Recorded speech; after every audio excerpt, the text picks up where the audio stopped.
बिस्मिल्लाहिर्रहमानिर्रहीम। खंजीर एक नापाक जानवर है जो हर गंदी चीज को खा जाता है। ये इतना गंदा जानवर है कि अपने ही जिन्स का पेशाब भी पीता है। ये हर जानवर का फुजला खा सकता है। ये इतना जहरीला होता है कि हर जहरीले मादे को अपने ही अंदर जज़ब कर लेता है। सूअर वाहिद जानवर है जिसको पसीना नहीं आता। यही वजह है कि इसके जहरीले मादे खारिज होने की बजाय इसके जिस्म के अंदर ही रह जाते हैं।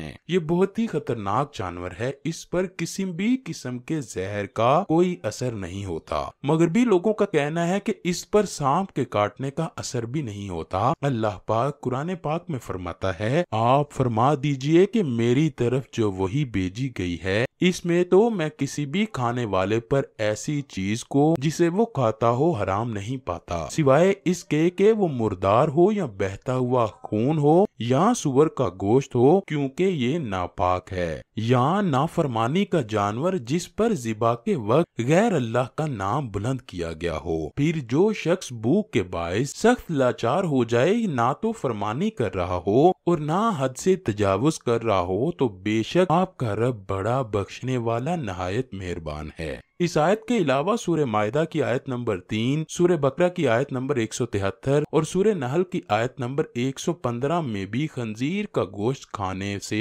अल्लाह पाक ने सख्ती से मना फरमाया है। हजरत जाबिर बिन अब्दुल्ला रजी अल्लाह ताला अन्हु से तिरमिजी की हदीस नंबर 1297 रिवायत है कि हजूर अकरम सल्लल्लाहु अलैहि वसल्लम ने फरमाया, अल्लाह और उसके रसूल ने शराब, मुर्दार, खंजीर और बुतों की पूजा को हराम करार दिया है। अल्लाह पाक ने मुसलमानों को सख्ती से सूअर का गोश्त खाने से मना फरमाया है। दुनिया का गंदा तरीन जानवर है जो गंदगी में परवरिश पाता है और गंदगी ही खाता है। गैर तरक्की याफ्ता मुल्कों में अक्सर देहातों में लोगों के घरों में वाशरूम नहीं हुआ करते थे। वो पाखाना बाहर खेतों में जाकर किया करते और इस गंदगी को खत्म करने के लिए वो सूअर पाला करते थे। तरक्की याफ्ता मुल्कों में लोग सूअर को साफ जगहों पर रखते हैं, लेकिन सूअर की फितरत ही गंदी है, इसलिए ये वहाँ सही तरीके से परवरिश नहीं पा सकता। ये अब आपको खंजीर की खबासत और नपाकी की वजह बताते हैं। खंजीर से एक खास किस्म की बदबू आती है कि उसके पास इंसान खड़ा नहीं हो पाता, इसलिए मगरबी दुनिया में उसके जिस्म पर एक खास किस्म का तेल लगाया जाता है। ये दुनिया का वाहिद जानवर है कि जो दूसरों की गलाजत के साथ साथ अपनी गलाजत भी खा जाता है। खंजीर अपनी मादा के लिए खुद दूसरे नर को पसंद करता है और उनको घेर कर अपनी मादा के पास लाता है और खुद ही उन दोनों का मिलाप भी करवाता है। दुनिया का वाहिद जानवर है कि जो कि हम जिन्स परस्ती को बहुत ज्यादा पसंद करता है। इन्हीं आदात और खसलतों की वजह से खंजीर को कुरान पाक में नापाक कहा गया है और यही वजह है कि आज खंजीर को खाने वालों में खंजीर की ही ये सब नापाक आदतें आम हो चुकी हैं। इसीलिए कुरान पाक में खंजीर से किसी भी किस्म का फायदा उठाने से मना फरमाया गया है। रवायात मौजूद हैं कि ये किसी भी नबी की उम्मत के लिए हलाल नहीं किया गया।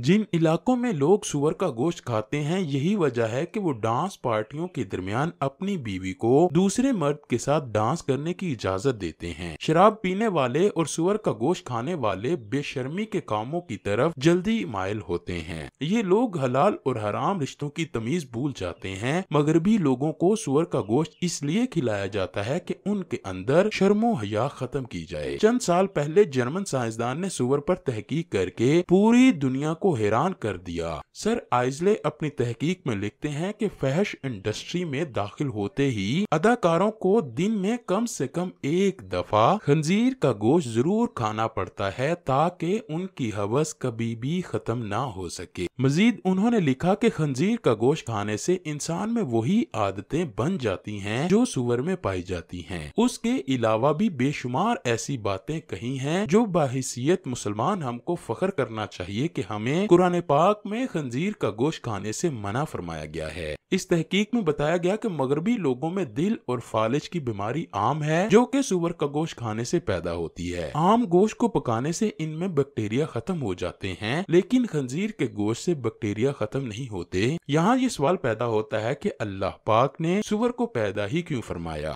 नाज़रीन ग्रामी, हजरत इब्ने अब्बास रजी अल्लाह ताला अन्हु से रिवायत है कि अल्लाह पाक ने खंजीर को तब पैदा किया जब हजरत नूह अलैहिस्सलाम की कश्ती पर जानवरों का फुजला फैल चुका था। चनाचे जब खंजीरों को पैदा किया गया तो उन्होंने सब जानवरों का फुजला खा लिया। सूअर एक गंदा तरीन जानवर है और गंदी चीजों को खाना पसंद करता है। ये जमीन से जहरीले कीड़े मकोड़े और हशरात भी खा जाता है। इसीलिए अल्लाह पाक ने इसको पैदा फरमाया ताकि सूअर जमीन से गंदगी को साफ करता रहे। ये जानवर अपने अंदर जहरीली चीजों को अपने अंदर दाखिल करता है। अगर सूअर के जरासीम इंसान के जिस्म में दाखिल हो जाएं तो इंसान जरासीमों को बर्दाश्त ना कर पाए। आज साइंसदानों का ये कहना है कि सूअर का गोश्त इंसान की सेहत के लिए बहुत ही खतरनाक है। बहसीयत मुसलमान अगर साइंसदान हमको ये ना भी बताते तो हमें कुरान पाक में पहले ही बताया जा चुका है। एक तहकीक से ये बात भी सामने आई है कि सूअर का गोश्त खाने वाले इंसान में आम इंसान की निस्बत 70% बेहयाई ज्यादा होती है। मगरबी लोगों में जो बेहयाई आम हो रही है इसकी वजह सूअर का गोश्त ही है। जब मुसलमान मगरबी इलाकों में जाते हैं तो ये गोश्त मुसलमानों को भी खिलाया जाता है। मगरबी इलाकों में बड़े बड़े होटलों में शराब और खाने के जरिए मुसलमानों को ये सूअर का गोश्त खिलाया और शराब में मिलाकर पिलाया जाता है, जिस वजह से बेहयाई मुसलमानों में भी बढ़ने लगी है। लेकिन बदकिस्मती है हमारे पास कोई ऐसी लेबॉर्ट्री नहीं जिसकी मदद से हम मगरिब से आने वाली दवाओं को चेक कर सकें कि उनमें सूअर के गोश्त को मिलाया नहीं जा रहा। मगरबी लोग बहुत ही ताकतवर हैं। ये यहूदी हैं जो दवाओं में सूअर के गोश्त का खून इस्तेमाल करते हैं। उनके खिलाफ कोई आवाज नहीं उठा सकता। अगर कोई उनके खिलाफ आवाज उठाता है तो उनको यहूदी पैसों से खरीद लेते हैं। यहूदी मुसलमानों को नीचे गिराने के लिए हर हरबा इस्तेमाल कर रहे हैं। यहूदी लोग बुराई को अच्छाई का ताज पहनाकर मुसलमानों में आम करने की कोशिश करते हैं और जिस तरह हलाल चीजों के साथ सूअर का गोश्त मिलाकर हमको खिलाते हैं और हमें वो फरोख्त करते हैं। यहूदी मीडिया के जरिए हमको बताते हैं कि हमारी दवाई बेहतरीन और सेहत के लिए बहुत ही फायदेमंद है, लेकिन हकीकत इसके बिल्कुल ही उलट होती है।